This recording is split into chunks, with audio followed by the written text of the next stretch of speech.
ini akan dilanjutkan oleh beliau tentang kunci-kunci rezeki, mungkin sekitar sampai jam 2. Nanti ada beberapa pertanyaan, mungkin dari jamaah ada beberapa, nanti dari Ustadz insya Allah ada pertanyaan untuk memberikan door prize kepada para peserta. Jadi kalau bisa jangan perhatian karena door prize-nya, tapi karena ilmunya. Tapi biasanya gitu Ustaz. Karena ada hadiahnya perhatian Ustaz. Kayaknya habis duhur iki turu kabeh. Habis makan. Habis makan, alhamdulillah. Baca alhamdulillah ladzi at'amani wa saqani, terus bismikallahumma amutu wa ahya. Kok tahu bubar Ustaz. Baik. Insyaallah jangan tidur jamaah ya.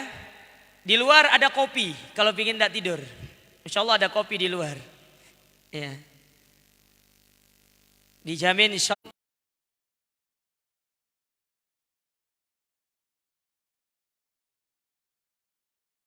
Ustaz Dr. Syafiq.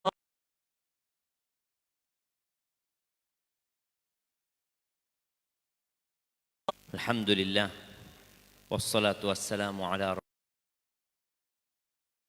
Rasulillah. Ingat ya bagaimana tatkala Nabi Musa meninggalkan Mesir, hijrah.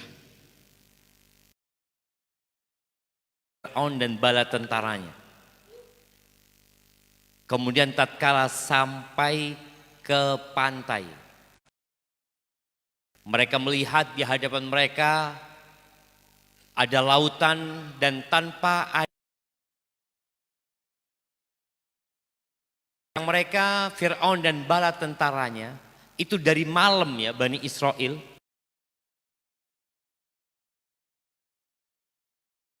Allah sebutkan falamma tara al-jam'an, ketika dua kelompok ini saling melihat.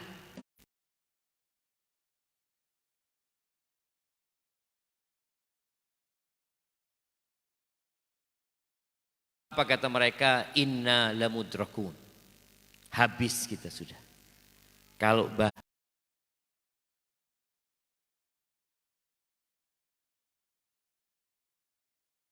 ya bagaimana tawakalnya Nabi Musa dan tawakalnya kaumnya Nabi Musa.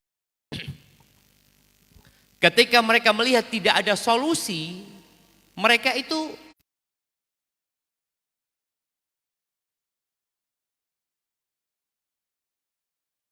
Musa mengatakan kalla inna ma'iya rabb. Ini yang namanya tawakal jemaah. Menampakkan kelemahan dari sejak keluar dari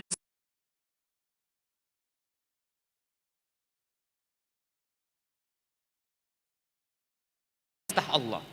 Maka tatkala mereka menemukan jalan buntu,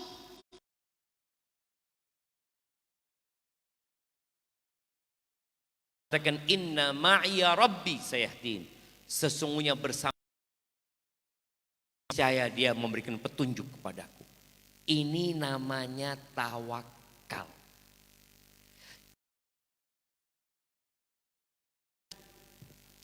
Tapi tatkala ada kejadian dan peristiwa yang di situ ada ujian buat kita, kita tawakal enggak akan kelihatan. Ada orang-orang yang ternyata ngomong tok tawakal. Maka hendaklah kita memperkuat tawakal kita dengan menyandarkan semuanya kepada Allah dan kita menampakkan atau menunjukkan kelemahan kita. Tapi di pembahasan yang keempat jemaah, ini menarik pembahasan keempat ini, yaitu beribadah kepada Allah sepenuhnya. Engkau kalau kepingin rizki dari Allah ya udah, engkau fokus ibadah. Tapi bukan berarti maknanya nggak kerja. Fokus ibadah itu bagaimana? Ibadah itu artinya merendahkan diri kepada Allah Azza wa Jalla dengan penuh ketundukan. Jadi dimanapun kita berada, mau di pasar, mau di rumah, niatkan hidup itu untuk Allah. Kita sering mengatakan inna salati wa nusuki wa mahyaya wa mamati lillahi rabbil alamin. Ya, lisan kita mengatakan itu. Tapi apakah benar kita itu sepenuhnya mengabdi kepada Allah Azza wa Jalla? Atau kita masih punya ambisi duniawi? Karena orang yang punya ambisi duniawi, dia akan tersiksa sebesar ambisi duniawi dia. Kita lihat nih bagaimana Nabi alaihi salatu wassalam ya.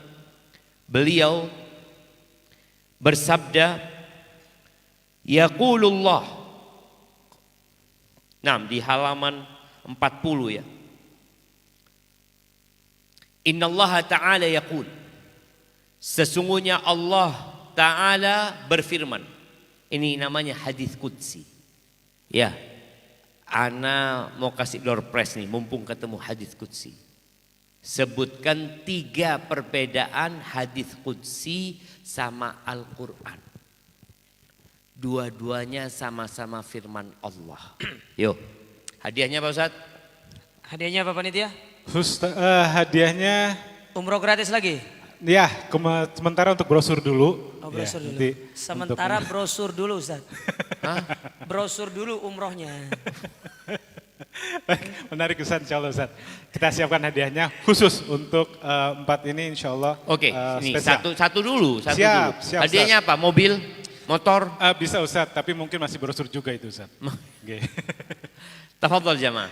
Nah, siapa yang bisa menyebutkan perbedaan Al-Quran dan hadis qudsi? 3 saja. 3 ini kebanyakan kayaknya Ustaz ya? Kebanyakan?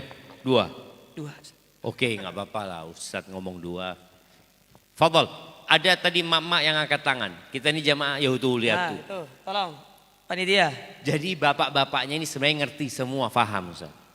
Tapi memberikan kesempatan kepada mak-mak. Masya Allah. Masya Pengertian Allah, bapak-bapaknya. pantas bapak-bapak di depan ini pantas. Masya Allah. Jazakallah. Karena jarang ngaji bapak-bapak Ustaz. Jadi yang sering ngaji itu mak-maknya biasanya. Naam, tafadhali.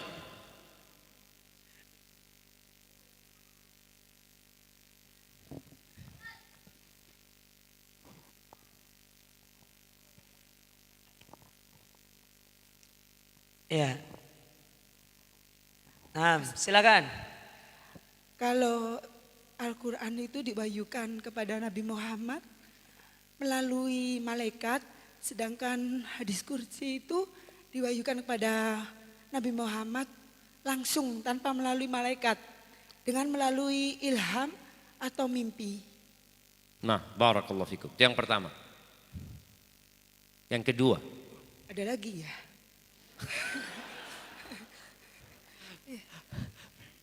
Itu benar Ustaz? Iya, jadi kalau bicara melalui malaikat, Quran itu diturunkan melalui Jibril. Sahih. Adapun hadis qudsi bisa jadi melalui Jibril, bisa jadi melalui tadi ilham yang diberikan kepada Nabi alaihi salatu wasallam secara langsung. Naam. Baik. Kurang 1 Ustaz, berarti setengah hadiahnya. Iya, kurang 1 jemaah. Atau mau patungan sama yang Iya, lain? patungan enggak apa-apa, nanti hadiahnya bagi 2 lah. Enggak apa-apa Ustaz. Iya, silakan ada yang di sebelahnya mau jawab itu. Ah itu. Sebelahnya, sebelah kiri. Nah itu. Bismillah.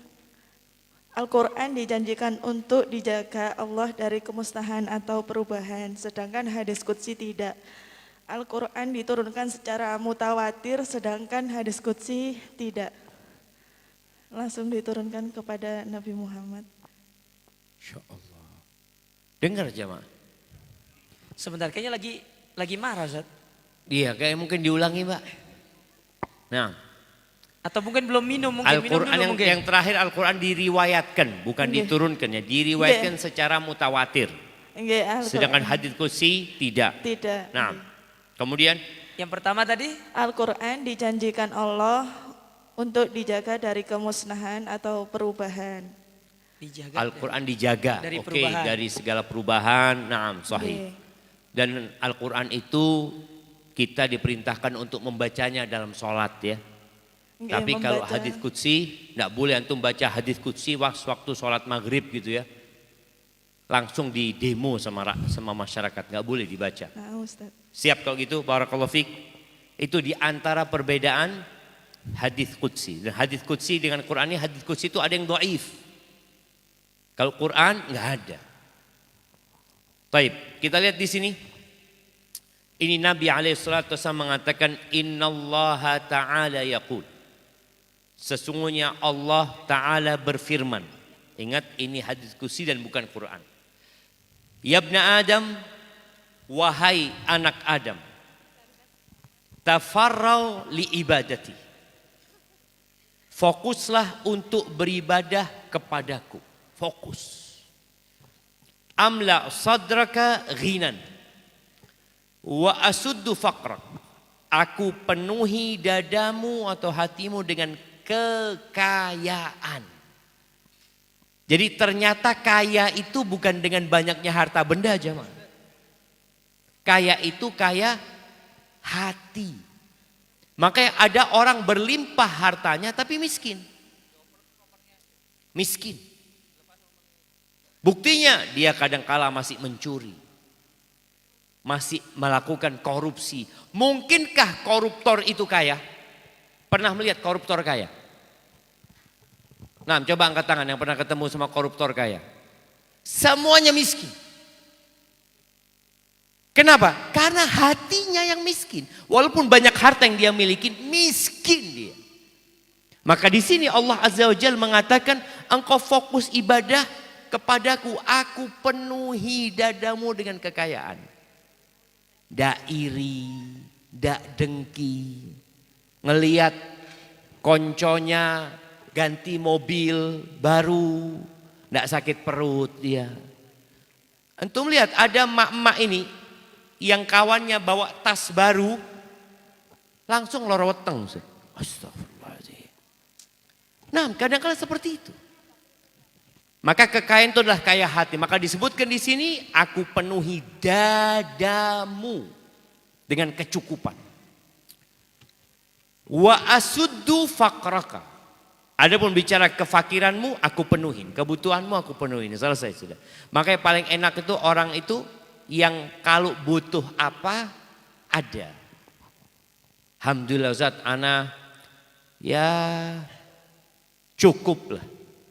Dia mengatakan, mau umroh, alhamdulillah cukup. Pas mau beli mobil, alhamdulillah cukup. Jadi Allah cukupin kebutuhan dia jemaah. Anak-anak waktunya bayar SPP, alhamdulillah ada aja Ustaz. Kemudian wa illa taf'al.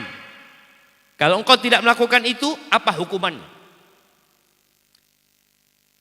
Subhanallah, sebagian kita dapat hukuman ini.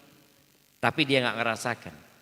Apa hukumannya? Malaktu yadaka syughlan. Aku penuhi tanganmu dengan kesibukan. Kerja tok. Kerja lagi. Dia penuhin sama Allah. Dia suruh kerja. Kemudian walam asudda faqrak. Dan tidak aku penuhi kebutuhan. Bayangin ya, ada orang kerja dari pagi sampai sore yang hartanya sudah bertumbuk-tumbuk tapi tetap miskin. Kenapa? Tadi itu hukuman dari Allah Azza wa Jalla. Allah tidak mencukupi kebutuhan dia dan Allah bikin dia orang yang sibuk. Sampai waktu buat keluarga nggak ada. Waktu buat anak-anak nggak ada. Istri mau ngobrol nggak ada. Sampai ada anak kalau mau ngobrol sama ayahnya dia harus memohon. Jangan-jangan antum yang seperti itu sedang dalam hukuman. Gara-gara hati antum tidak fokus ibadah buat Allah Azza wa Jalla. Ngomongnya lillahi ta'ala. Gampang ngomong lillahi ta'ala. Tapi nanti pada hari akhir akan terbukti. Dan di dunia pun kita akan tahu. Kalau antum banyak kerjaan tapi kebutuhan antum tidak tercukupi. Terus seperti orang minum air lautan. Berarti antum sedang dihukum. Maka tolong sadar. Yang diperbaiki apa? Hatinya. Niatkan aku hidup buat Allah Azza wa Jalla. Buat emak-emak juga. Yang kadang-kala ibu-ibu ini permintaannya, bukan permintaannya, tuntutannya tidak mari-mari. Mau ini, mau itu, sampai sebagian wanita itu harus kerja ke luar negeri, harus merantau ini itu. Cari apa gitu kenapa? Tadi. Gara-gara dia tidak fokus ibadah buat Allah. Hidupnya tidak diuntukkan Allah SWT. Taib yang kelima. Ini melanjutkan haji dengan umroh atau sebaliknya. Yang sudah pernah haji jangan mengatakan alhamdulillah Ustaz, ana wis pernah haji. Haji kan wajibnya sekali iya. Tapi kita dianjurkan untuk berhaji lagi. Berhaji lagi. Nanti pada hari kiamat itu. Yang pertama dihisap sholatnya. Kalau sholat wajibnya dulu nih. Kalau sempurna ditulis sempurna. Kalau kurang akan ditanyakan. Hallahu min nafilah. Dia punya sholat sunnah enggak? Oh punya. Diambilkan dari sholat sunnahnya untuk memenuhi sholat wajibnya ini. Yang masih kurang-kurang mungkin. Haji pun seperti itu. Ketika orang pernah berhaji sekali alhamdulillah. Haji yang kedua sunnah. Yang ketiga sunnah. Maka antum jangan takut. Untuk berangkat haji lagi. Sekarang ini daftar haji. Tahun ini daftar kapan berangkatnya? 20 tahun? Iya. Ya, kalau enggak yang haji plus. Haji plus itu kalau enggak salah 7 tahun. Atau 6-7 tahun. Kalau enggak bisa haji plus, ya haji furoda. Nah, haji furoda. Amin. Antum amin kan jamaah? Apa bedanya? Enggak bisa haji plus. Haji plus kan harus nunggu 7 tahun. Kalau antum enggak bisa nunggu 7 tahun, ya berangkat tahun ini. Kan gitu Ustaz. Masuk Ustaz. Masuk. Nah, dan kadang kala orang lihat mahal Ustaz. Jangan takut miskin. Ini nih janjinya. Umroh, berangkat umroh lagi. Habis haji, tahu-tahu kemarin haji bulan Dzulhijjah, bulan Rabiul Awal, ana berangkat umroh. Masya Allah. Tidak takut miskin apa antum? Apa kata Nabi SAW? Tabi'u bainal haji wal umroh. Nih di halaman 45. Kita lihat hadisnya. Lanjutkanlah haji dengan umroh. Fa innahuma, karena kedua ibadah ini yanfiyanil faqra wadh-dhunub kama yanfil kir khabathal hadid wadh-dhahab wal fiddah. Wa laysa lil hajjatil mabrura thawabun illa al jannah. Ikuti atau lanjutkan haji dengan umrah karena sesungguhnya keduanya. Jadi ibadah haji dan ibadah umrah ini yang mengeluarkan uang, yang butuh biaya besar, ditambah lagi meninggalkan keluarga, meninggalkan pekerjaan, meninggalkan usaha, ternyata itu bisa menghilangkan kemiskinan, kefakiran, dan menghapuskan dosa-dosa. Jadi amalan itu ada yang pahalanya hanya di akhirat saja, ada yang pahalanya di dunia dan di akhirat. Salah satunya haji dan umroh ini. Dihapuskan dosanya, dihilangkan kefakirannya, sebagaimana api dapat menghilangkan kotoran besi, emas dan perak, dan tidak ada pahala haji yang mabrur itu kecuali surga Allah SWT. Maka jangan tertipu dengan orang yang mengatakan, oh wes haji yang penting sekali. Bukan yang penting, yang wajib sekali. Itu sahih. Boleh jadi haji yang kemarin kurang sempurna. Anak haji kemarin Ustaz, tempatnya jauh Ustaz. Tiap hari anak komplain. Akhirnya ibadah haji diisi sama apa? Komplain. Komplainnya Ustaz, urusan fasilitas. Ana selalu nasihatkan kepada jemaah haji, jemaah umroh. Kalau sampai antum dikecewakan sama biro yang mengurus perjalanan antum, fokus ibadah. Komplain nanti komplain. Tidak apa-apa. Kalau hak antum tidak diberikan, ya hotel yang seharusnya bintang 5, tahu-tahu antum dikasih bintang 4,5. Kadang-kadang seperti itu jemaah.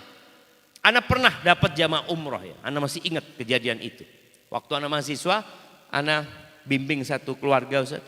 Sampai ke Mekah masuk kamar Ustaz. Dia nggak mau masuk kamar Ustaz. Salah hotel Ustaz.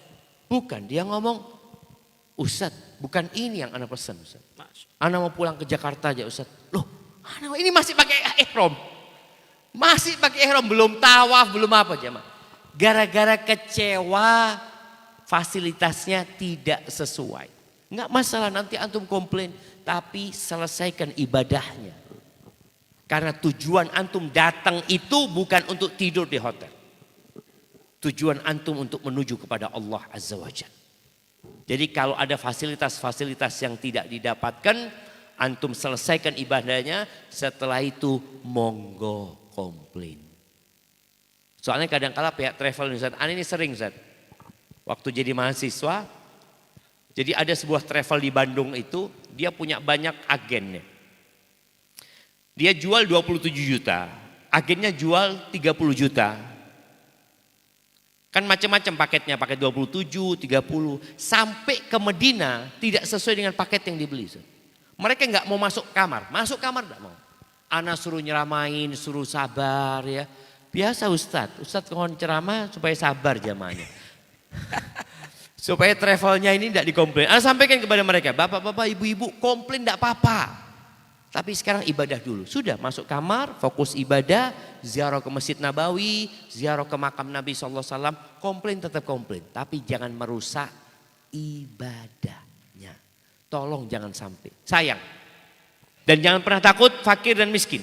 Kemudian ini berkaitan bahwasanya kedua amalan ini nggak bikin antum miskin. Asalkan niatnya benar. Anak ketemu dengan jemaah haji dari Kediri apa Madiun ya. Dulu waktu mahasiswa, anak tanya sama dia, Bapak haji berapa kali? Kata dia. Alhamdulillah Ustaz, ini yang ketiga kali. Plus semuanya, iya Ustaz, plus semuanya Alhamdulillah. Jadi subhanallah dia cerita, waktu anak haji yang pertama anak ngomong sama istri. Nanti pulang dari haji udah kita nggak usah haji lagi. Kita kalau punya rezeki, kita bangun masjid. Dan subhanallah jemaah, dia cerita, pulang Ustaz selesai haji Allah kasih rezeki Ustaz.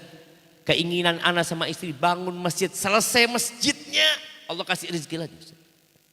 Anak ngomong kan sudah selesai niat bangun masjid, daftar haji lagi. Dulu itu haji plus daftar langsung berangkat masih. Berangkat. Yang kedua, selesai haji yang kedua, anak ngomong sama istri, kita ngomong berdua nanti kalau selesai haji kita punya rezeki, udahlah nggak usah haji lagi lah. Kita ngaspal jalan di kampung kita. Dari kampung dia. Kalau lihat penampilannya ya Allah orang miskin. Biasa-biasa. Alhamdulillah saat pulang dari haji Allah kasih rezeki jalan di kampung itu kita aspal. Ustaz. Selesai Allah kasih rezeki lagi Ustaz. Ini berangkat yang ketiga. Maka supaya antum yakin ya Allah itu nggak pernah ingkar janji. Ikuti antara haji dan umroh. Haji lagi, umroh lagi. Apalagi kalau memang ada aturan nggak boleh haji kecuali aturannya di Indonesia. Berapa tahun lagi sekali kita boleh haji? Berapa? 5 tahun? 10 tahun? Masa? Nanti mungkin coba dilihat lagi aturan. Yang penting ada duitnya berangkat Ustaz. Ada Haji Abidin Ustaz. Haji Abidin. Apa Haji Abidin itu? Haji atas biaya dinas. Jadi ada ustadz yang tiap tahun berangkat haji karena bawa jamaah Ustaz. Masya Allah. Jadi bukan bayar ustadznya itu. Malah dikasih fulus ustadznya seperti itu. Jadi usahakan tetap untuk berangkat haji itu usahakan dan tinggal niatnya ya. Tolong niatnya dijaga. Karena ada orang yang berangkat haji hanya untuk mendapatkan gelar H. Dan ada orang yang berangkat haji itu visanya pakai visa pekerja. Nggak pakai visa haji.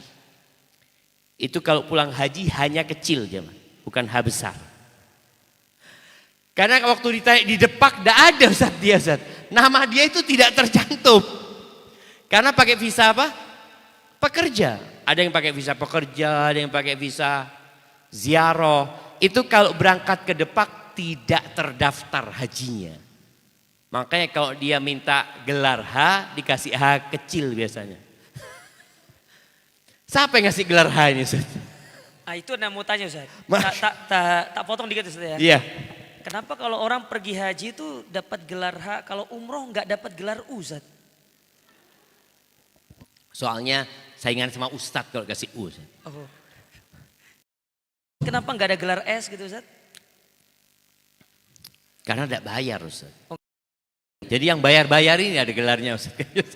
Berarti kalau kita sholat masjidnya bayar dapat gelar. Mungkin nanti dapat gelar. Itu udah yang kelima. Jadi jamaah kalau antum susah.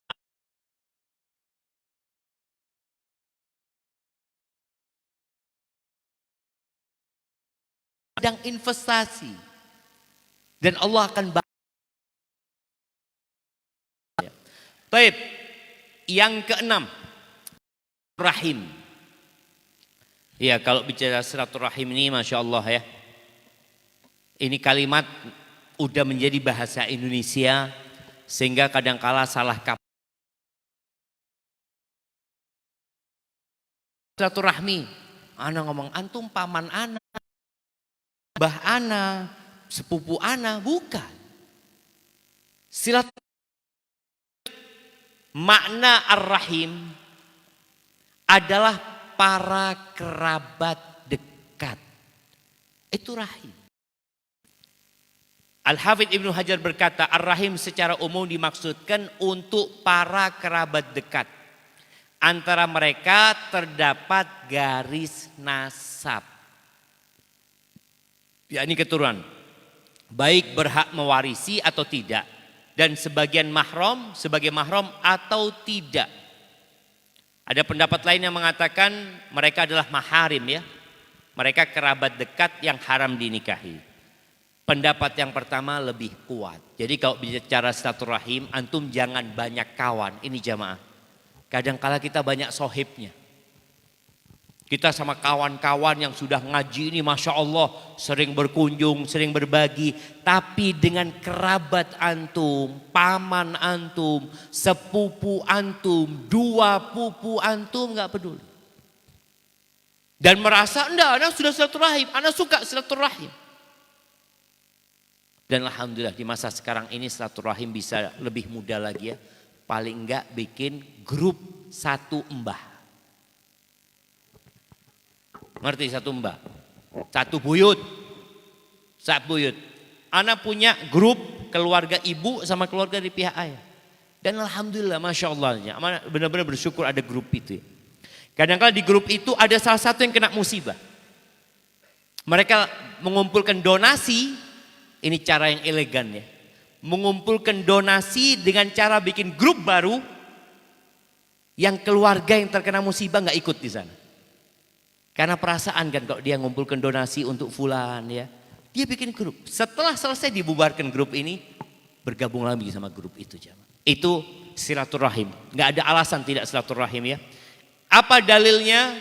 Bahwasanya silaturahim itu dapat menjadi kunci rizki. Ini sabda Nabi SAW.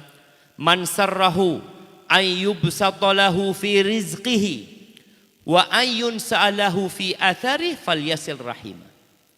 Siapa yang senang, siapa yang ingin dilapangkan rizkinya, dibentangkan rizkinya, wa ayun sa'alahu fi athari, dan ingin dipanjangkan umurnya, diakhirkan ajalnya, maka hendaklah menyambung tali silaturahmi atau silaturahim. Apa artinya berbuat baik kepada mereka? Ini hadis yang selanjutnya ya. Taib. Di halaman 52 ini ada perintah Nabi yang harapan ana semua hadir, semua yang hadir nih pulang dari sini sudah punya program. Program apa di sini? Di halaman 52 sabda Nabi alaihi salatu wassalam, ta'allamu min ansabikum ma tasiluna bihi arhamakum. Belajarlah tentang nasab-nasab kalian sehingga kalian bisa menyambung silaturahim. Ini jelas. Rahim itu kerabat, makanya suruh belajar nasab. Taib, ana mau kasih hadiah, ini door prize lagi nih. Mana mic-nya, siap? Panitia door prize. Mana mic-nya? Panitia? Siap Baik, mic-nya? siap? Ya, ana mau kasih hadiah yang hafal nasabnya sampai mbah kelima. Tuh. Sebentar Ustaz. Terus dari mana kita tahu itu benar atau enggak Ustaz? Yo, anak mosok ada rupi bapak. Kan kita enggak ngerti Ustaz. Oh dia. Misalkan Dia bohong sebut- apa enggak gitu? Iya, Oh Ustaz. gitu. Jadi memang urusan nasab ini annas umana ala ansabihim. Orang itu insya Allah dipercaya dengan nasabnya. Kenapa? Karena barang siapa yang bernasab tidak kepada orang tuanya, kepada selain orang tuanya, faqad kafar. Nabi mengatakan kufur orang ini. Jadi nggak main-main jemaah. Jangan nasabnya saya Ustaz namanya Syafiq bin Abdullah bin Abdurrahman bin Abdul Hakim bin Abdul Somad. Kan betul kan? Saya bapaknya Abdul Hakim, ya hambanya Allah maksudnya. Namanya siapa tidak tahu.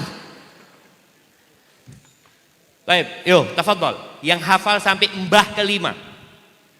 Berarti yang bohong nasabnya bisa kafir loh saat ini. Ya, kufur nikmat. Kufur Tidak nikmat. sampai keluar dari Islam enggak Ustaz. Nah, Ya, siapa yang hafal nasabnya?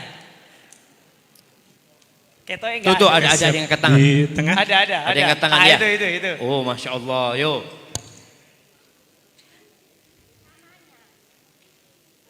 Dan anak pernah dengar Ustaz. Katanya tidak menghafal nasab itu satu dari 3 perkara yang mulai dilupakan oleh kaum muslimin. Sahih Ustaz ya. Benar Ustaz ya? Dia. Ustaz hafal sampai nasab yang keberapa? Coba kita tes Ustaz. Nah, Anak aja lupa Ustaz. silahkan yang sudah pegang mic. Ah, Ibu. ya. Assalamualaikum warahmatullahi wabarakatuh. Waalaikumsalam warahmatullahi wabarakatuh. Yang disebutkan nama kakek, nama kakek saja. Kakek yang kelima. Yang dimaksud kelima. Iya betul. Iya. Bapaknya, kakeknya, bapaknya kakek, kakeknya kakek, Buyutnya kakek. buyutnya kakek. Iya. Nah, atau kalau nggak bisa ya sampai kakeknya kakek lah, tidak apa-apa. Diskon sudah Ibu. Yang pertama kakek saya adalah Raden Sastro Diwangso. Sastro Diwangso. Terus Dumongso. Diwangso. Sastro Diwangso. Sastro Diwangso. Ya. Ya, bin Ben Suto Widoyo. bin Suto Widoyo. Ya. Bin Ben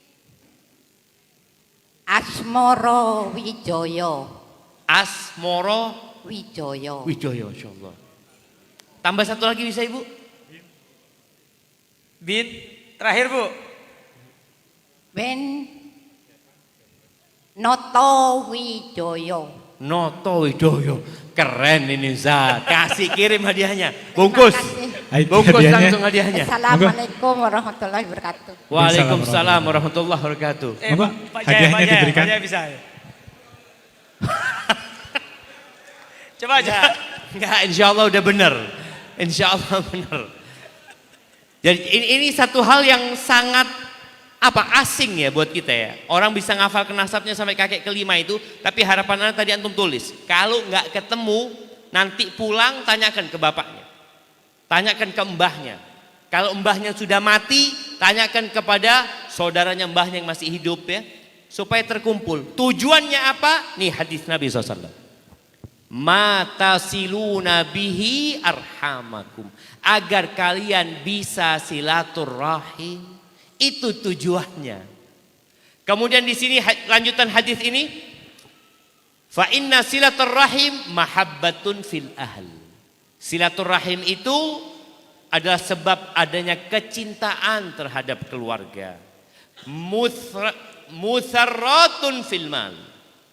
Penyebab dari banyaknya harta. Munsa'atun fil umuri.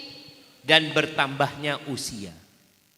Subhanallah, ana kemarin membaca hadis yang diriwayatkan Imam Tabrani, disahihkan oleh Syekh Albani rahimahullahu taala, ada keluarga itu yang fujar, pelaku dosa. Ya bukan orang soleh lah, tapi gara-gara mereka rajin menyambung silaturahim, hartanya itu bertambah. Maka kalau antum ingin tadi tolong dijaga silaturahimnya, dan silaturahim itu bukan artinya berkunjung ya. Makna secara umum silaturahim itu berbuat baik kepada kerabat. Boleh jadi dengan berkunjung, boleh jadi dengan transfer fulus, boleh jadi hanya sekedar salam. Sampai Nabi SAW mengatakan, Bullu arhamakum walau bisalam. Kalian basahi tali rahim kalian walaupun sekedar salam. Masya Allah, ana punya paman, adiknya ibu itu. Bismillahirrahmanirrahim. Masya Allah. Gimana ini? Iklan, Dias Ustaz. ini bagaimana Bapak Dias ini? Selingan Ustaz, selingan. Iya, subhanallah, ini satu hal yang mungkin bisa sharing ya sama antum ya. Ana punya paman tuh kadang-kala pagi-pagi itu cuma ngomong Assalamualaikum, subuh. Nanti semua ponakannya Waalaikumsalam. Ya apa paman ini itu. Kadang-kala cuma foto sarapan Ustaz. Yo nih sarapannya paman nih. Yang lainnya sarapannya apa? Itu menyambung rahim jemaah. Jadi enggak harus dengan kirim fulus, enggak. Bullu arhamakum walau bisalam. Tadi kalau dekat daerahnya kita bisa kunjungin. Kalau enggak sekarang Masya Allah ya, antum bisa pesankan makanan dengan online ya. Kirim ke sana ya Allah ya. Ini termasuk hal yang mungkin jarang kita lakukan dan tolong mulai saat ini dihidupkan. Dimulai dengan cara apa? Belajar nasab, ngafal no nasab. Jadi anaknya itu sudah ngafalkan. Fulan, bin Fulan, bin Fulan, bin Fulan, bin Fulan. Ana dulu biasanya kalau ditanya sama orang, nama ente siapa? Syafiq. Syafiq bin Man, bin Riza, bin Man, bin Hasan. Oh, ana kenal sama ente punya kakek. Jadi dia itu nyambung ketika disebutkan anaknya siapa engkau ini? Keturunannya sopo. Maka dengan menghafal nasab itu paling enggak kita bisa menyambung rahim, dan ini juga sebagai tanda bakti anak sama orang tua. Anak terus terang jemaah, kalau ada yang nyebut nama anak, mencantumkan nama anak Syafiq Basalama, anak itu marah. Anak ngomong tulisan Riza. Riza itu bapak anak nggak akan lahir kalau nggak ada bapak anak. Jadi kemana-mana anak itu bawa nama bapaknya. Itu sebagai bentuk dia berbakti sama orang tuanya. Cuma yang jadi masalah Ustaz, orang-orang ini nama ini telu Ustaz. 4 Ustaz. 4. Akhirnya nama bapaknya siapa? Sopo yo. Lali jadi bapaknya. Kadang-kadang dia nama bapaknya ya ayah, kita panggilnya ayah. Karena nama ayahnya juga 3 juga Ustaz. Baik, selanjutnya jemaah, karena waktu kita semakin tipis. Nah ini yang ke-7, berinfak di jalan Allah. Masya Allah ya, kalau bicara berinfak di jalan Allah ini, ya bersodako macam-macam lah. Bersodako itu bisa terang-terangan, bisa sembunyi-sembunyi ya. Apa yang akan didapatkan nih, kita lihat nih. Di halaman 61. Kata Allah Azza wa Jalla di surat Saba 39. Wa ma anfaqtum min syai'in fahuwa yukhlifuhu wa huwa khairur raziqin. Dan apa saja yang kamu infakkan, Allah akan menggantinya. Dan dialah pemberi rizki yang terbaik. Maka kalau kita lihat ya, ayat-ayat yang berkaitan dengan sodakoh, dengan infak ini, modelnya macam-macam. Salah satu modelnya itu, tunggu ana liatin, nggak dicantumkan di sini ya. Ya, salah satu modelnya itu utang, ngutangin Allah. Kata Allah, in tuqridullaha qardan hasanan yudha'ifu lakum wa yaghfir lakum. Kalau kalian ngutangin Allah. Kenapa bahasanya ngutangin? Karena ada sebagian orang berpikir kalau infak itu hilang. Hilang. Maka Allah katakan diganti. Tapi kalau bahasanya ngutangin Allah akan dikembalikan. Bedanya orang infak dengan orang ngutangin, kalau infak itu diganti, kalau ngutangin dikembalikan. Jadi antum mau yang mana sekarang? Mau yang ngutangin atau mau infak? Sama, dua-duanya Allah kasih ganti sebenarnya jemaah. Maka jangan pernah takut. Allahu Akbar jemaah. Ada orang yang nyesel jemaah, menyesal dia. Dia pernah sodakoh 100 juta diganti 1 juta sama Allah. Dia mikir, ya Allah, coba 1 juta diganti 10 juta gitu kan. Iya, Allah akan lipat gandakan sampai 700 kali lipat. Tapi sekali lagi jangan niatnya minta ganti di dunia saja. Kalau niat antum minta ganti di dunia, di akhirat nggak dapat apa-apa. Padahal kita lebih membutuhkan ganti di akhirat nanti. Ini Allah berfirman di hadis Qudsiyah di halaman 66. Apa kata Allah? Ya ibn Adam anfiq unfiq alaih. Wahai anak Adam, berinfaklah niscaya aku akan berinfak kepadamu. Kontan dibalas sama Allah SWT.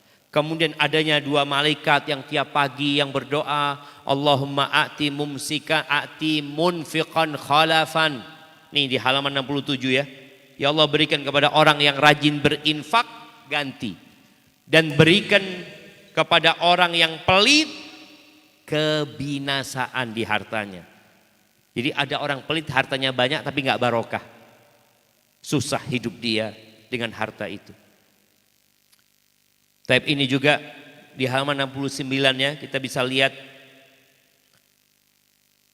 Nabi SAW bersabda kepada Bilal, anfiq ya Bilal, wala takhsha min dzil arsy iqlala.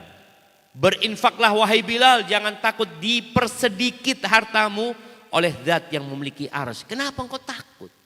Allah itu maha kaya gitu. Dan Allah janji akan memberikan gantinya. Ini di halaman 70 ya. Jamaah bisa melihat kisah yang diceritakan oleh Nabi SAW. Kalau Nabi bukan Nabi yang cerita, mungkin susah kita mempercayainya. Kisah tentang seorang yang berada di tanah lapangannya, tahu-tahu dia dengar suara dari awan. Isqi hadiqata fulan, sirami kebunnya fulan. Bayangkan, suara yang menyebutkan namanya fulan. Akhirnya diikutin itu awan. Awan itu turun di bebatuan jemaah. Turun airnya, hujannya turun ya. Kemudian semua air itu berkumpul di satu jalannya air. Sampai diikutin air ini kemana sih? Soalnya nggak turun di kebun. Turunnya di tempat lain. Syuf Allah Azza wa Jalla ya, kalau mau kasih. Soalnya kalau turunnya di atas kebun, kadangkala membahayakan tanaman yang memang nggak boleh kena air hujan langsung. Jadi Allah kirimkan di tempat lain. Diikutin sampai ke kebun seseorang. Orang ini lagi ngatur jalurnya air. Tanya orang ini jemaah. Setelah mengucapkan salam ya, anta fulan, kau namamu fulan? Kata, iya kata dia. Loh dia heran, kenapa engkau tanya namaku kata dia. Iya. Aku mendengar namamu disebutkan di awan yang airnya sekarang sampai ke tempatmu. Apa yang kau lakukan dengan kebunmu? Ini dia akhirnya terus terang ya, karena ada yang dengar suara itu maka dia baru terus terang. Dia bukan cerita kepada orang, tapi karena ada orang yang tahu rahasia itu maka dia sampaikan. Hasil kebunnya ini dibagi 3. Sepertiga diapakan? Disodakohkan. Sepertiga untuk biaya hidup mereka, sepertiga untuk modal kembali. Jadi bukan 2,5%. Bukan 10%, tapi sepertiga. Berani enggak antum sedekah sepertiga? Oh, kebanyakan Ustaz. Antum kasih sepertiga, bayangin awan Allah kirimkan buat antum. Pada saat kebun-kebun yang lain kering tidak mendapatkan hujan, kebun dia punya air. Dari mana? Dari sedekahnya dia jemaah. Sekali jangan takut jemaah ya Allah ya. Dan kalau bisa jemaah ya, kalau antum memang mau ikut gayanya orang ini, kalau dapat rezeki itu langsung sepertiga itu disisihkan.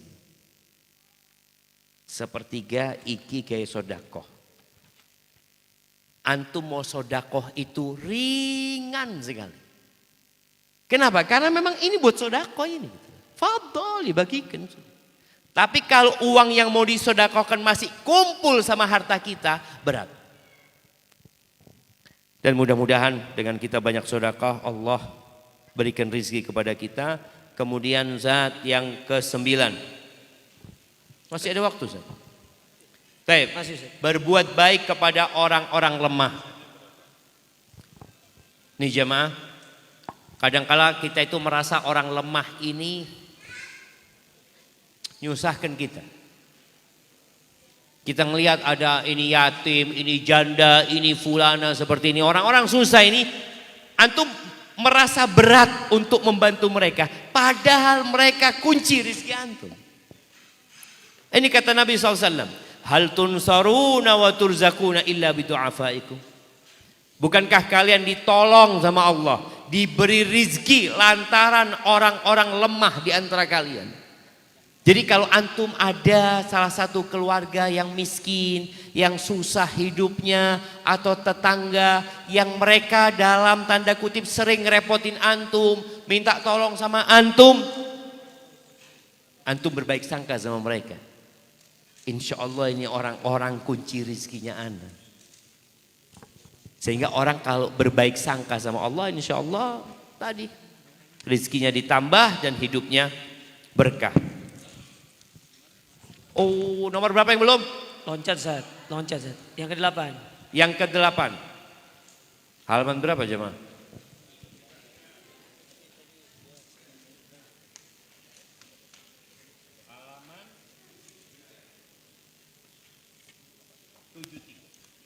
Oh ya, ini memberi nafkah kepada orang yang fokus menuntut ilmu syariat, ilmu agama. Memberikan beasiswa jemaah. Ini pintu rizki. Maka bapak-bapak, ibu-ibu kalau lihat di pesantren atau di mana, antum datang ke sana. Ana mau kasih beasiswa lah buat 2 orang anak atau 1 orang anak jadi bapak asuhnya.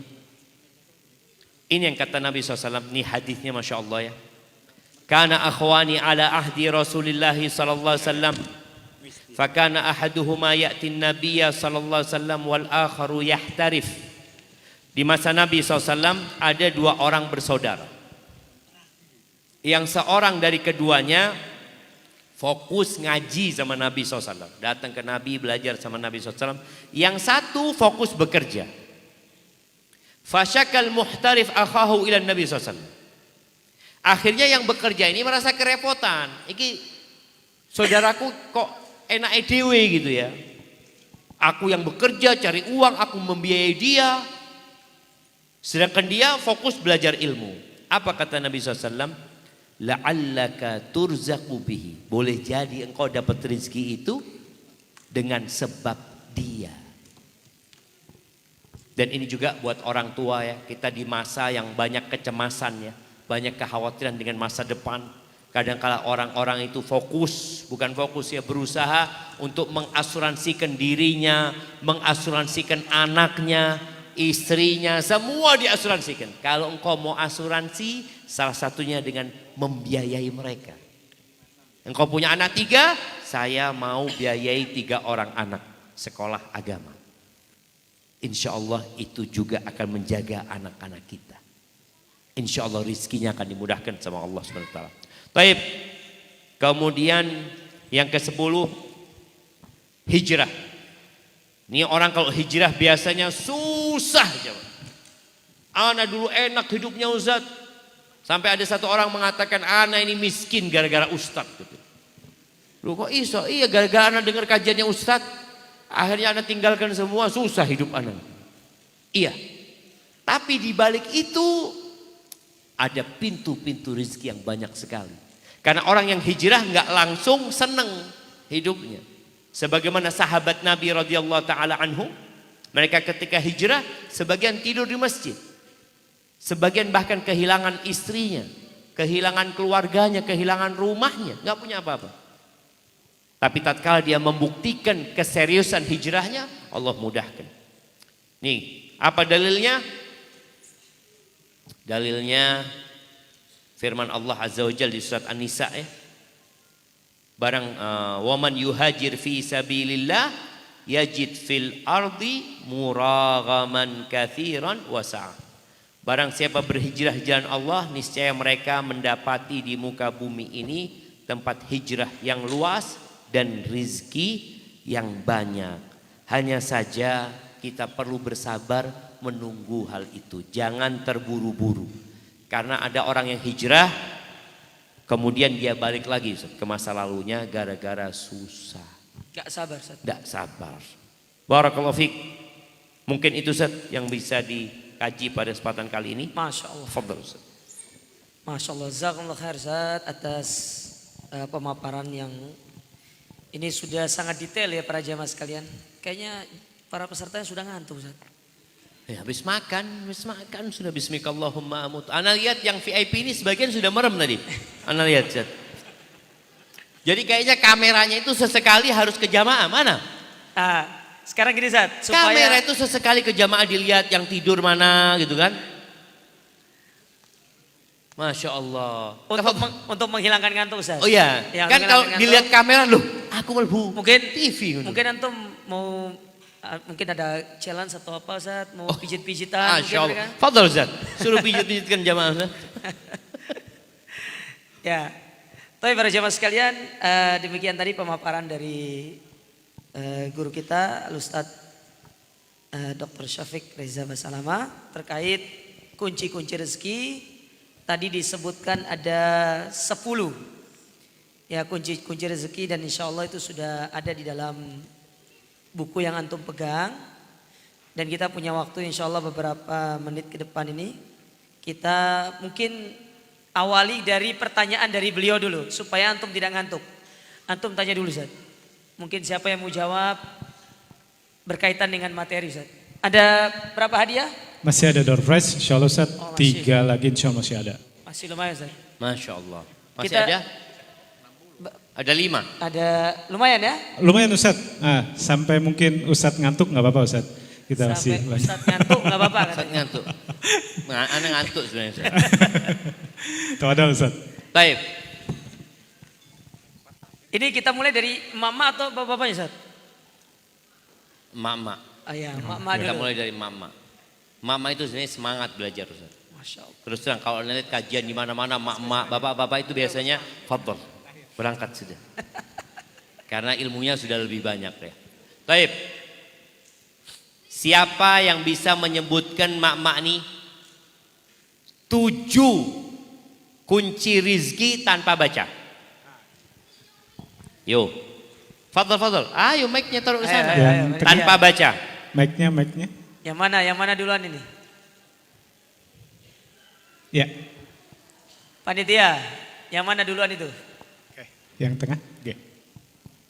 Bismillahirrahmanirrahim. Ya berdiri biar kelihatan tidak baca. Nah, Bismillahirrahmanirrahim. Yang pertama istighfar dan taubat. istighfar dan tobat, Yang kedua takwa. takwa, Yang ketiga tawakal kepada Allah. tawakal, Yang keempat membiayai penuntut ilmu. membiayai penuntut ilmu. Oh ini sudah loncat ini.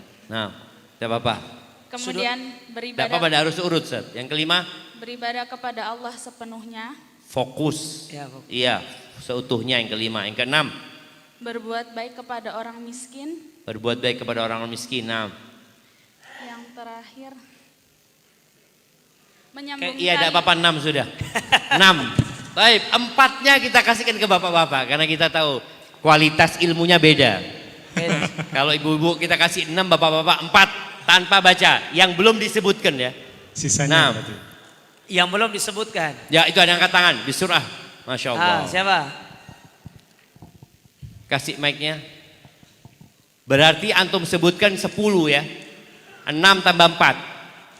Kan sudah disebutkan tadi. Nah, fadol. Bismillah. Jangan lihat ke bawah, lihat ke depan. Hijrah, umroh, haji disusul dengan umroh dan haji selanjutnya. Nah, Silaturahim sudah. Silaturahim. Silaturahim, takwa sudah.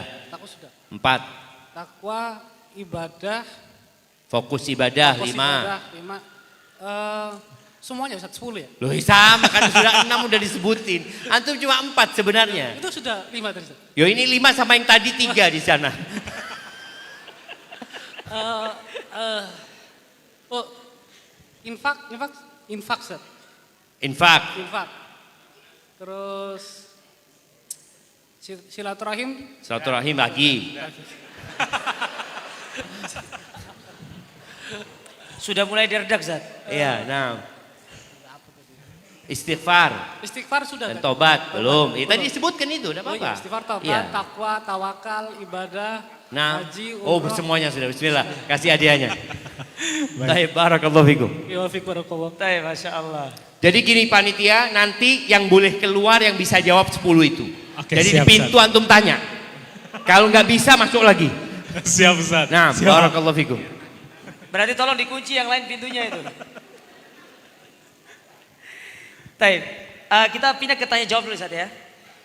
Di sini ada pertanyaan Ustaz. Ini atau saya mulai bertanya dulu Ustaz ya. Kesian ini jamaah Oh, iya. banyak pertanyaannya. Ustadz ngambil pertanyaan-pertanyaan. Masya Allah. Tapi Ustaz, di sini ada pertanyaan. Pertanyaan dari mana? Tidak ada namanya, dari kertas Ustaz. Oh dari kertas lagi insya Allah. Dari mak-mak, dari bapak-bapak gitu loh Ustadz. Nah ini belum ada, ini tadi panitia nggak siapin kertas, beda ini. Nah, fadhol. Baik. Apakah ada hadis atau ayat yang menyatakan seorang istri yang menuntut ilmu itu adalah rezeki untuk suami dan anak-anaknya? Jazakallah khair. Seorang istri yang menuntut ilmu itu rizki Bagi istri dan bagi bagi suami dan anak-anaknya. anak-anaknya. Kalau ayatnya sama hadisnya kayaknya tidak ada. Ustaz. Tapi memang rizki itu. Jadi kalau bicara rizki nggak harus nunggu ada ayat sama. Artinya suami dapat istri yang Masya Allah, yang dia suka menuntut ilmu, yang insya Allah akan berbakti kepada suaminya, yang akan menjadi ibu teladan buat anak-anaknya. Ini rizki jemaah. Makanya anak ketemu sama satu orang kawan tuh, yang ngomong, Ustadz dalam kehidupan ini anak punya banyak kesalahan. Boleh anak katakan salah kabeh Ustadz. Anak yang benar cuma satu. Apa? Milih istri. Dia punya istri Masya Allah soleha. Dia selalu mengatakan tuh anak-anak Ustadz iso ngaji kabeh gara-gara ibu. Anak ketika punya masalah nih Ustadz, emaknya Ustadz 3 hari sekali hatam Quran. Artinya itu rizki Ustadz.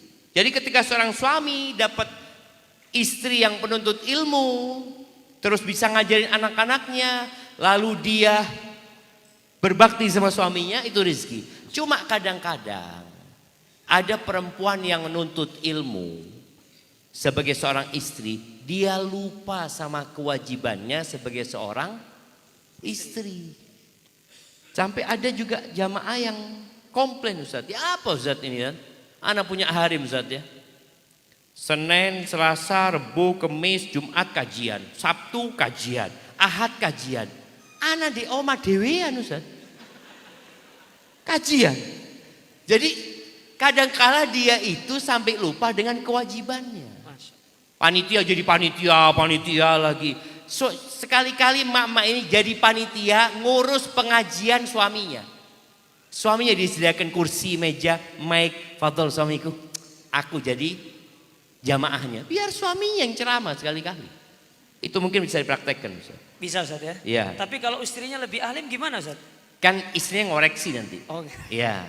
Karena sebenarnya Ustaz, suami itu tidak pernah salah Ustaz. Iya. Kalau suami salah, maka kembali kepada kaidah pertama. Suami tidak pernah salah. Masya Allah. Baik, Masya Allah. Barakallahu fiik. Naam, Ustaz. Barakallahu fiik Ustaz. Baik Ustaz. Saya kasih kesempatan bagi bapak-bapak yang mau bertanya secara langsung. Siapa? Siapa di antara antum yang mau bertanya? Tidak ada? Kalau tidak ada mamanya. Nah itu, mama. Tuh.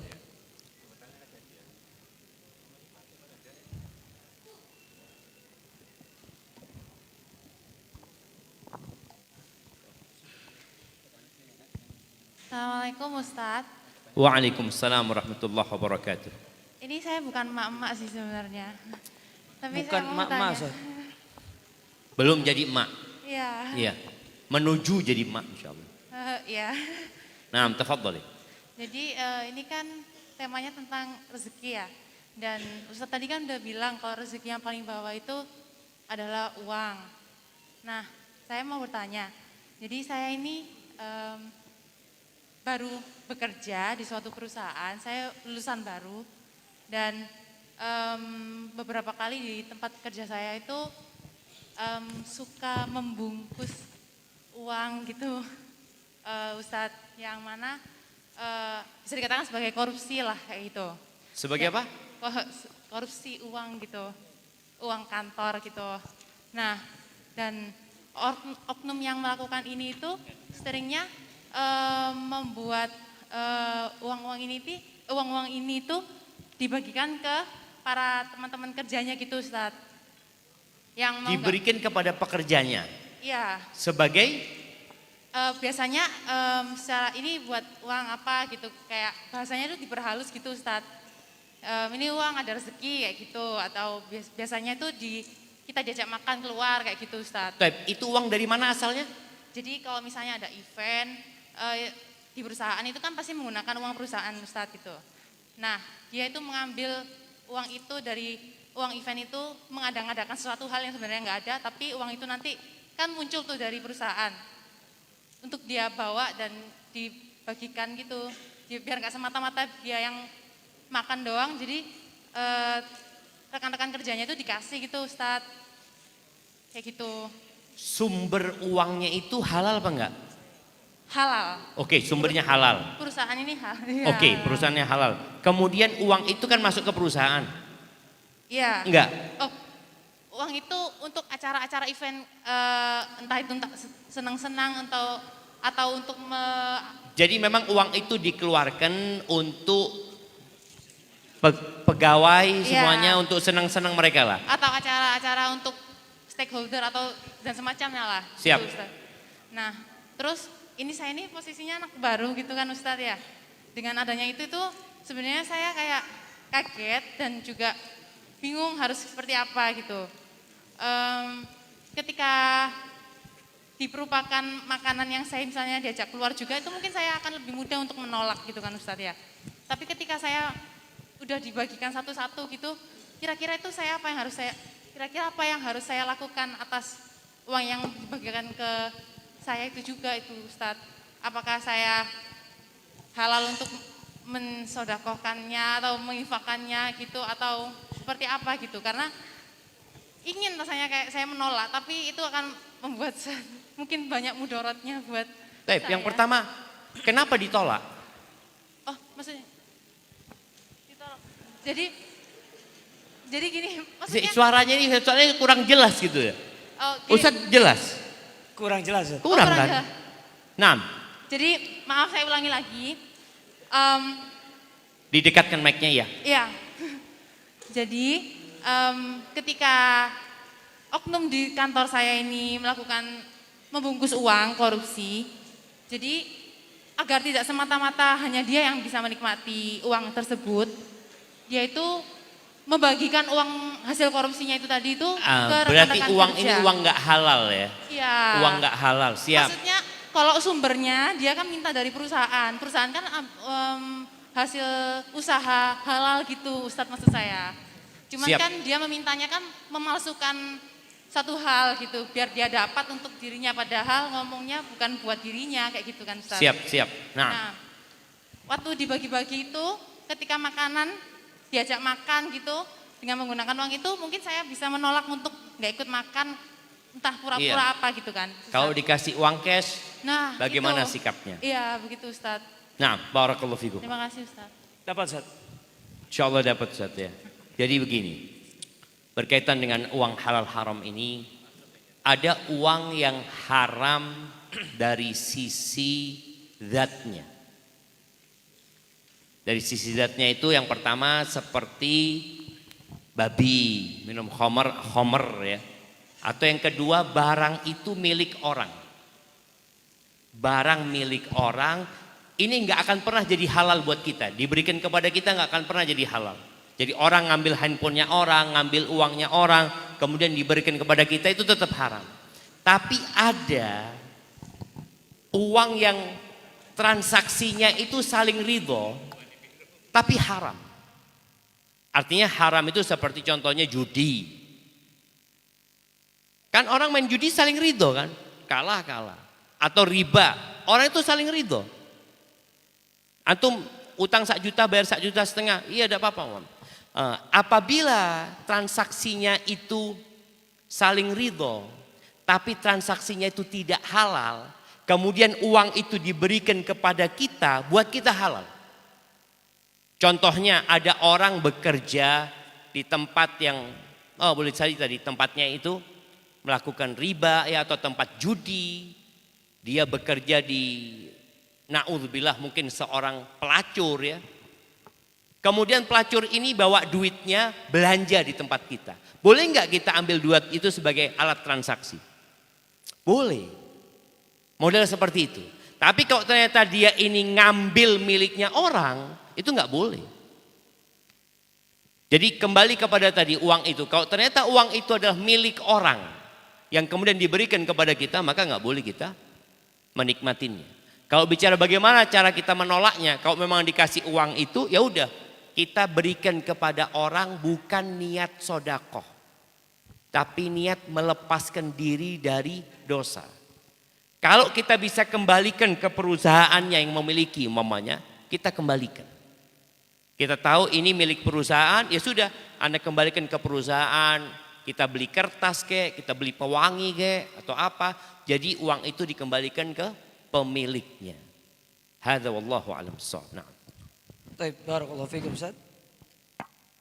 Masih ada waktu kayaknya Ustaz ya? Ikut Ustaz. Oh, itu. Sampai Isya gitu kan? Baik Ustaz. Iya, sampai 14.30 Ustaz. Iya. Sampai jam berapa? 14.30. Oh, 14.30. Iya. 15 menit lagi Ustaz. Masya Allah. Bismillah. Ustaz. Aman Ustaz ya? Aman sentosa insya Allah. Ustaz. Dari tadi ada suara, di mana suaranya? Baik, pertanyaan berikutnya Ustaz. Dari pertanyaan dari kertas Ustaz ya. Nah. Anak udah berusaha keras, tahajud, duha, rawatib. Ya sudah anak lakukan. Bahkan puasa Daud, baca Quran juga sudah anak lakukan. Kenapa Ustadz kok Allah belum memberikan jalan keluar bagi kesulitan yang anak rasakan? Masya Allah, barakallahu fi. Dia lupa bahwa Allah yang membuat dia bisa sholat malam. Itu lebih nikmat daripada kesulitannya mungkin dihilangkan. Yang membuatmu puasa Daud, karena Allah kasih kesulitan. Coba dikasih kemudahan, berhenti semuanya itu. Kebanyakan kita seperti itu. Jadi kita itu kadang-kadang harus memandang dari sisi yang berbeda. Kita mengatakan alhamdulillah sejak anak kena kesulitan ini, anak bisa sholat malam, anak bisa puasa Senin Kemis, puasa Daud, anak bisa baca Quran, anak bisa ini. Ya Allah, ternyata musibah ini, kesulitan ini membuat anak panen pahala. Maka disinilah sisi pandangmu yang harus dirubah. Kau seharusnya bersyukur alhamdulillah ya Allah. Makanya sebagian orang itu jamaah, setelah Allah mudahkan urusannya, dia rindu dengan masa-masa ketika dia dalam kesulitan. Anak waktu sulit itu bisa sholat sampai nangis Ustaz. Anak waktu sulit itu bisa bangun jam 2 Ustaz. Sekarang setelah semuanya dimudahkan, bangun qomat Ustaz. Qomat subuh, bukan adzan subuh ya, qomat baru bangun jamaah. Jadi sebenarnya musibah itu nikmat kalau kita memandang dari sisi yang lainnya. Maka teruslah berbaik sangka sama Allah dan nikmatilah ibadah-ibadahmu tadi. Kalau engkau menunggu, ketahuilah nabi-nabi Allah itu menunggu dan mereka bersabar. Nabi Ibrahim nunggu punya anak sampai umur 86 tahun. Nabi Zakaria nunggu anak sampai umur 100 tahun. Dan beliau mengatakan, walam akun bidu'aika rabbi syaqiyya. Enggak pernah aku merasa kecewa dengan berdoa kepadamu ya Allah. Maka tolong berbaik sangka, dan boleh jadi yang engkau pinta sudah Allah berikan, cuma engkau enggak sadar.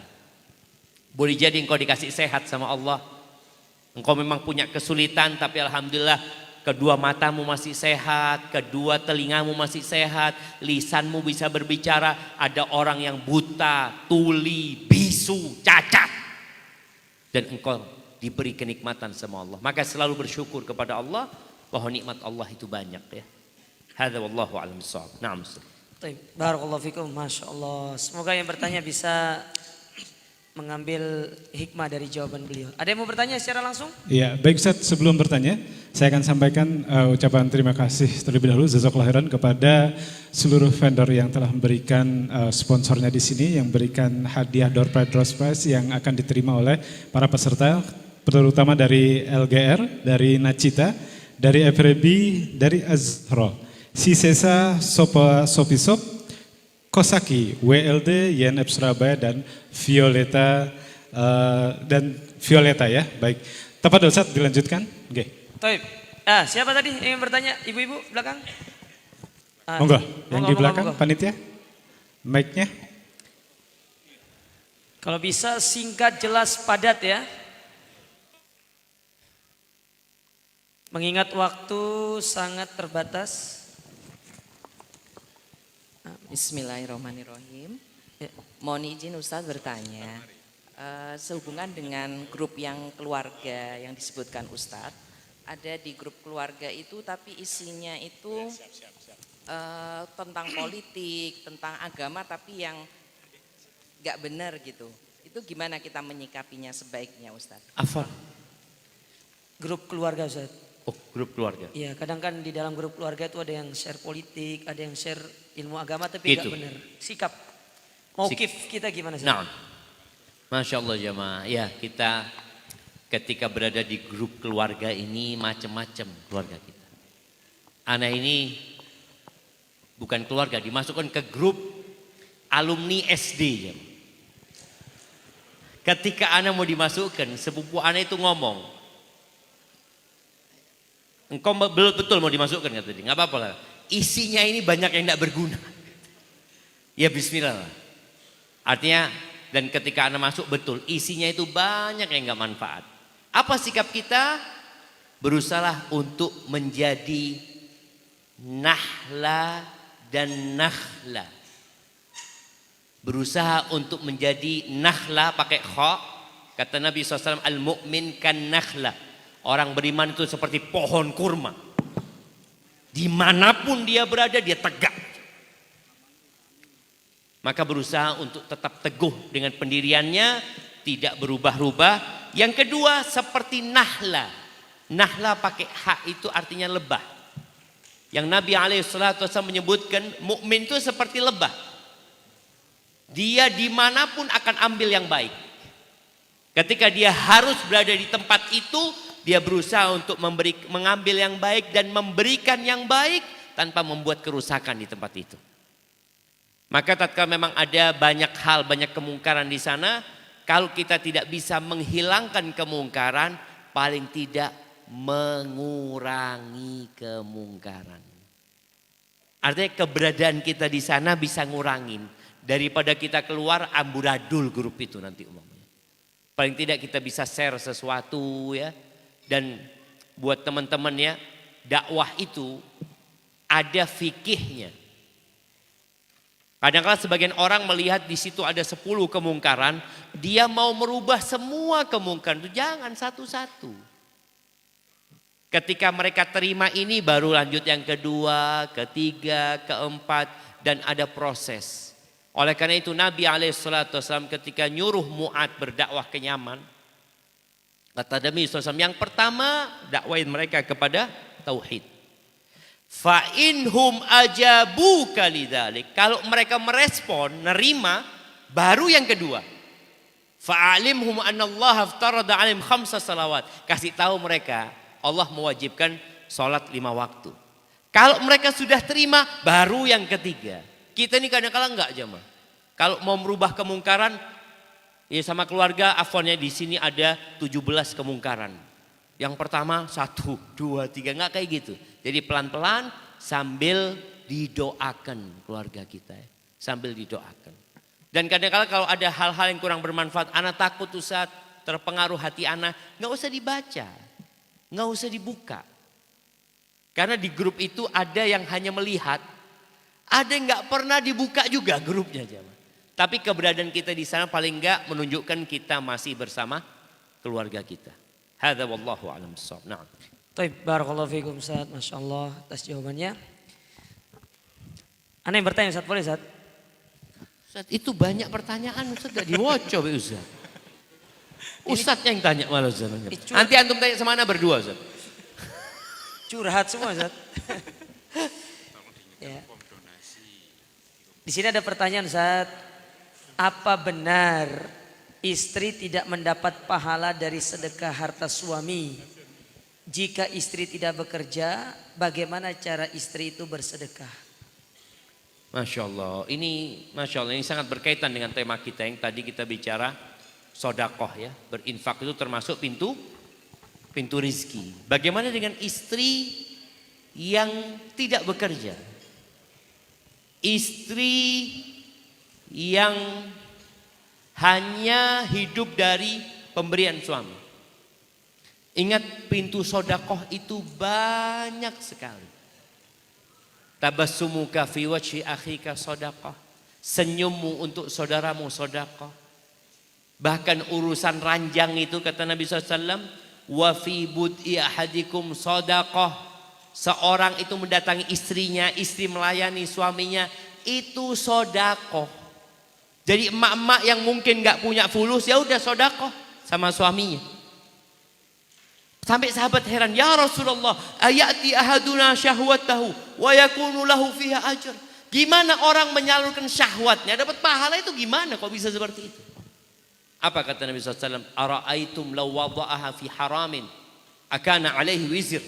Menurut kalian gimana kalau dia salurkan syahwatnya itu di tempat haram? Dosa enggak? Dosa. Maka ketika disalurkan di tempat yang halal, dia dapat pahala. Maka seorang istri jangan pernah nolak diajak sama suaminya. Seorang istri berusaha untuk ia melayani suaminya. Mungkin ada hal-hal yang tidak jadi kewajiban dia, ya ikhlaskan melakukan itu. Dengan harapan dapat pahala sedekah. Dan seorang istri yang menunjuki suaminya untuk sedekah, dia dapat pahala sedekah. Contohnya, Mas, kayaknya itu lagi bangun sekolahan, Mas.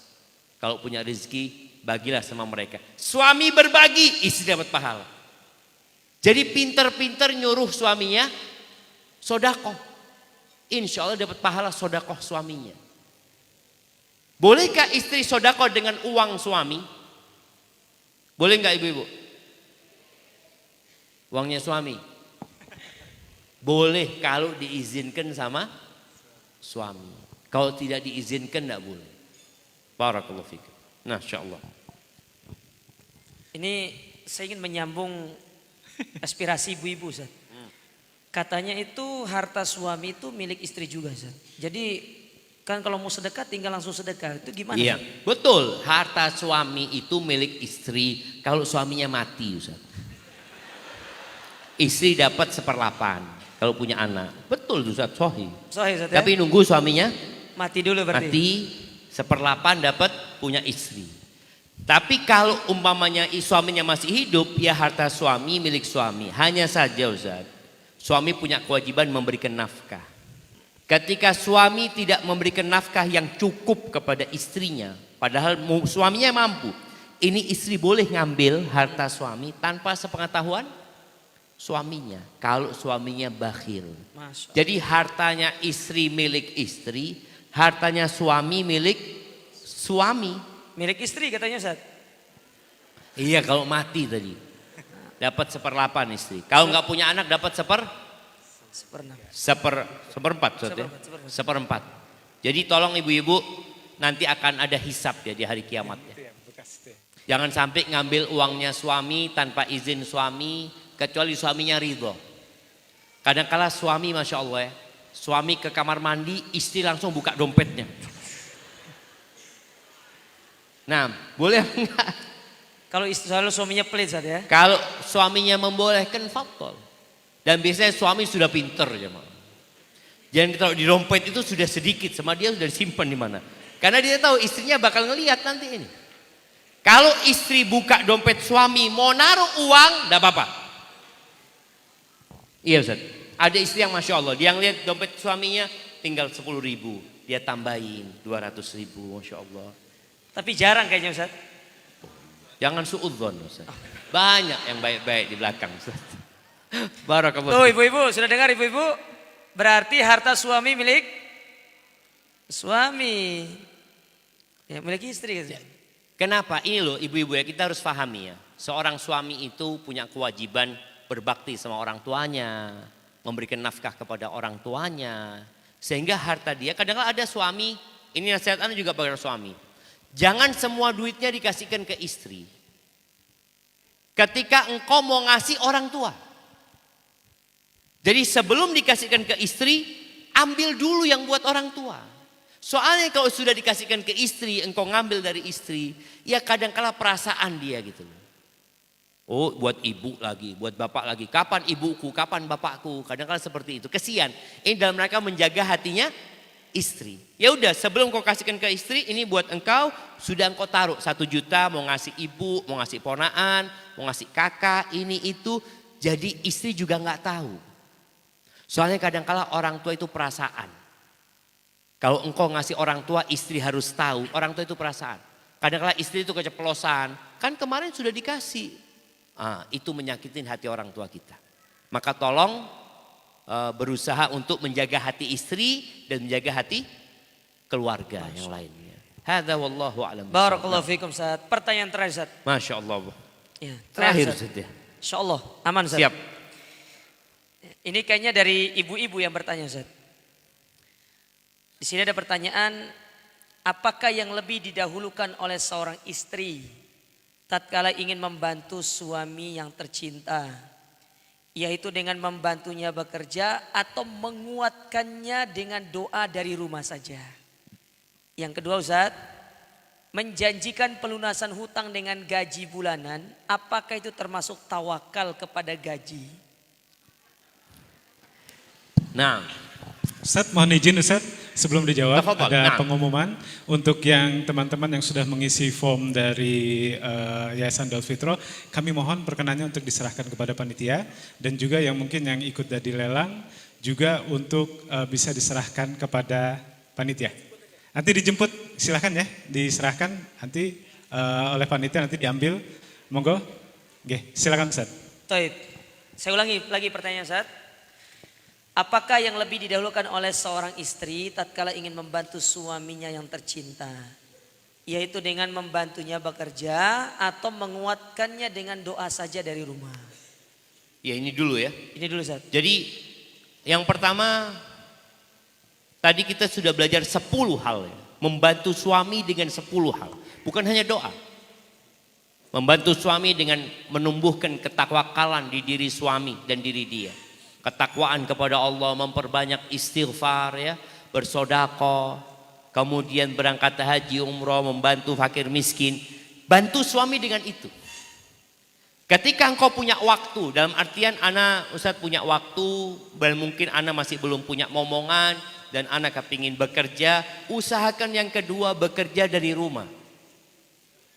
Kalau memang harus keluar rumah, tafadhali, selama suami mengizinkan, kemudian tidak menelantarkan kewajiban dia sebagai seorang istri dan sebagai seorang ibu, maka nggak apa-apa. Tapi jangan sampai menjadikan kerjaan luar itu intinya. Yang 10 ini tolong dikerjakan dulu, yang mampu ya, semampunya dari 10 hal itu. Baik, seperti itu Ustaz. Masya Allah, barakallahu fikum. Yang kedua Ustaz, Apakah menjanjikan pelunasan hutang dengan gaji bulanan termasuk bentuk tawakal kepada gaji? Iya, yang tadi kita tahu perbedaan tawakal dengan usaha. Tawakal itu amalan hati. Hati kita bergantung sama Allah Azza wa Jalla. Gaji ini bisa habis. Gaji ini bisa tidak diberikan. Boleh jadi anak sakit nggak masuk kerja nggak dapat gaji. Maka jangan pernah hatinya bergantung sama gaji atau sama pekerjaan. Hatinya bergantung sama Allah Azza wa Jalla. Adapun pekerjaan ini karena diperintahkan sama Allah, aku bekerja, insya Allah aku dapat gaji bulanan sekian. Semoga memang dapat tuh gaji. Jadi tetap bergantung sama Allah hatinya. Adapun gaji, uang yang ada, ya itu salah satu usaha kita yang memang Allah perintahkan kita untuk berusaha. Hadza wallahu a'lam bishawab. Masya Allah. Ya, baik sebelum ditutup kita adakan door prize sebentar. Untuk peserta yang paling sepuh Ikhwan, umur berapa? Acungkan tangannya. Oke, yang merasa paling sepuh. Yang 90. Ada? 90, Ikhwan? 85. Oh ada 90. Bermana 90, mana 90? Panitia, bisa dicek KTP-nya? Lagi di toilet, usianya? 83, yang lebih dari 83, mungkin 83 1 jam lebih gitu, ada? Angkat tangan. 83 tahun selisih 1 hari? Enggak ada ya? Oke, baik. Pak siapa namanya? Pak Sutoyo. Untuk yang ahwat, yang paling sepuh, merasa paling sepuh, usia berapa Ustaz? 120? Oh ya. Berapa Ibu? 80. 78. 78. 78 lebih 1 jam ada? Langsung? Ahwat. Yang ahwat. Tadi yang Ikhwan sudah 80-an tadi ya. Yang ahwat lebih dari 76 ada? Enggak ada? Enggak ada ya? Baik. Ada 77, alhamdulillah 77. Oh itu 78. Saya jadi ikut bingung. 78. Itu nggak ada ya? 78 tambah umur cucunya 12 tahun. Siap, jadi Ustaz. 99. Nah, alhamdulillah Ustaz. Baik, 78 Ibu monggo bisa dapat door prize-nya, panitia diserahkan. Oke, baik. Lanjut ya lagi ya. Yang paling jauh Ikhwan, paling jauh dari Sidoarjo dan memang untuk datang ke sini. Oke, yang paling ujung dari mana? Lombok. Dari Lombok datang ke sini. Wonosobo. Wonosobo Jawa Tengah. Ada yang lebih dari Wonosobo? Sama Pamekasan masih jauhan Wonosobo ya? Dari Aceh. Masih jauhan Wonosobo. Ini dari Aceh KW. Tapi Pak Jaya tinggal di sini. Iya Pak Jaya ya. Aceh Gedangan ini. Yang bukan dari orang sini tapi datang ke sini. Oke. Dari mana Pak? Hah? Bekasi hadir di sini khusus untuk datang sini? Betul? Oke. Masya Allah, dari Bekasi Ustaz. Masya Allah. Ada? Ada yang lain lagi? Selain Bekasi dan Wonosobo? Ahwat nanti dulu, Ikhwan dulu. Sudah nggak ada ya? Baik, Wonosobo dan Bekasi dapat door prize.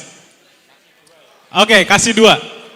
Yang dari mana? Itu Ahwat, dari mana Ahwat?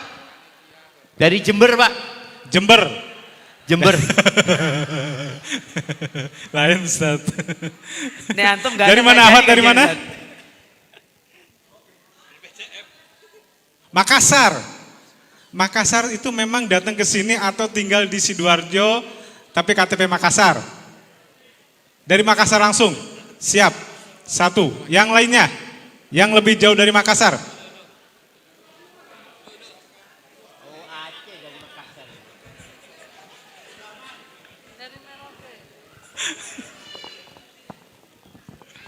Selain dari Makassar, yang lebih jauh. Dari mana Bu? Jakarta. Yang lebih jauh dari Jakarta dan Makassar, acungkan tangan. Dari Papua, Kepi. Ampun ya. Berarti dari Jakarta dan Makassar dikasih hadiahnya 2 satu-satu.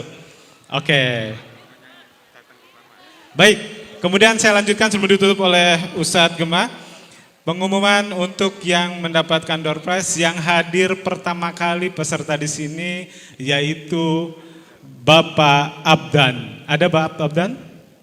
Bapak Abdan? Oh anak.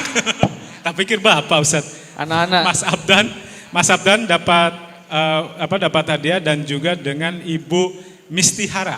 Ibu Mistihara? Oke, siap. Ibu Mistihara, monggo panitia. Ibu Mistihara dan Mas Abdan dikasih hadiah. Datangnya pukul 8:10 Ustaz. Acara kita pukul jam 9, 8:10 sudah hadir. Masya Allah. Itu panitia ada yang belum datang gitu Ustaz. Masya Allah. Baik, monggo Ustaz gimana? Taib, karena sesi tanya jawab sudah selesai, sebelum kita tutup daurah kita kali ini, mungkin sebagai closing statement Ustaz. Ya, kalimat terakhir Ustaz. Mungkin ada nasihat yang ingin disampaikan kepada kita Ustaz. Fadhal Ustaz. Barakallahu fikum.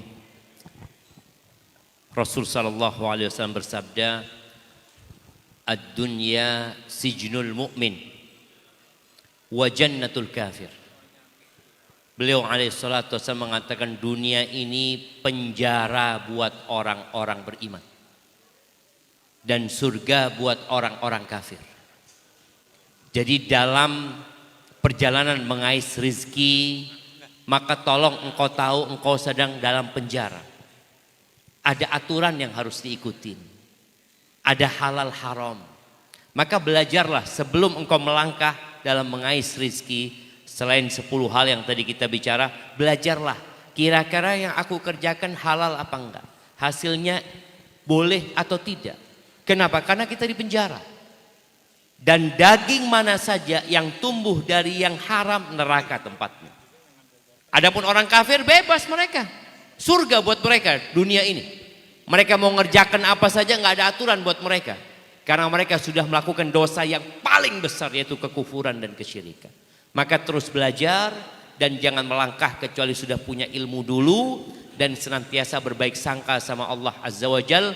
Terkadang Allah menghalangi kita dari sesuatu yang kita inginkan untuk kebaikan kita. Hadza wallahu a'lam bishawab. Kurang lebihnya ana mohon maaf. Sekalian ana mohon izin untuk balik ke Jember kita jamaah. Masya Allah. Tafadhal Ustaz. Ya Allah, jazakumullah khair Ustaz atas kalimat ikhtitam dan semoga apa yang kita pelajari hari ini para jamaah sekalian, para peserta daurah dan bersedekah bisa kita praktekkan, kita amalkan karena sebagaimana yang disebutkan di dalam kaidah kita bahwasanya al ilmu bila amalin kasyajari bila thamarin. Ilmu tanpa diamalkan itu ibaratkan pohon yang tidak memiliki buah, artinya sia-sia. Semoga Allah Ta'ala memudahkan kita untuk istiqomah dalam mengamalkan ilmu dan terus semangat dalam belajar. Dan semoga Allah Ta'ala mempertemukan kita kembali dengan guru kita Ustadz Dr. Syafiq Reza Basalama di kesempatan-kesempatan berikutnya dalam ridho, takwa serta perlindungan Allah Subhanahu wa Ta'ala. Dan juga kami mendoakan Ustadz selamat sampai Jember fi amanillah. Allah yahfadukum wa ra'akum. Semoga Allah Ta'ala senantiasa menjaga antum selamat bertemu dengan keluarga kembali di Jember insyaallah. Kita akhiri jamaah. Dari saya kita tutup dengan doa kafaratul majlis. Subhanakallahumma rabbana bihamdika asyhadu an la ilaha illa anta astaghfiruka wa atubu ilaik. Kurang lebihnya mohon maaf. Wassalamualaikum warahmatullahi wabarakatuh. Baik, jazakallahu khairan katsirah kepada Ustadz Gema dan dengan Ustadz Dr. Syafiq Reza Basalama dan kepada peserta kami mohon untuk tidak pulang terlebih dahulu. Kita masih ada pembagian door prize dan ada beberapa yang utama hadiah yang akan diberikan oleh panitia.